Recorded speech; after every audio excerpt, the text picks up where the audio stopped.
আসসালামু আলাইকুম রহমতুল্লাহ। কেমন আছেন বন্ধুরা? আশা করি ভালো আছেন, আলহামদুলিল্লাহ।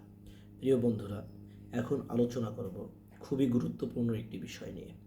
গুরুত্বপূর্ণ বিষয়টি হলো, আপনি নিজে জাদুগ্রস্ত যদি হয়ে থাকেন বা আপনি অনুভব করছেন বা কারো মাধ্যমে আপনি পরীক্ষা করিয়ে দেখতে পারছেন যে আপনি নিজেই জাদুগ্রস্ত বা জাদুর কারণে আপনি বিভিন্ন সমস্যায় ভুগছেন, তাহলে আপনি নিজেই নিজের জাদু নষ্ট করুন।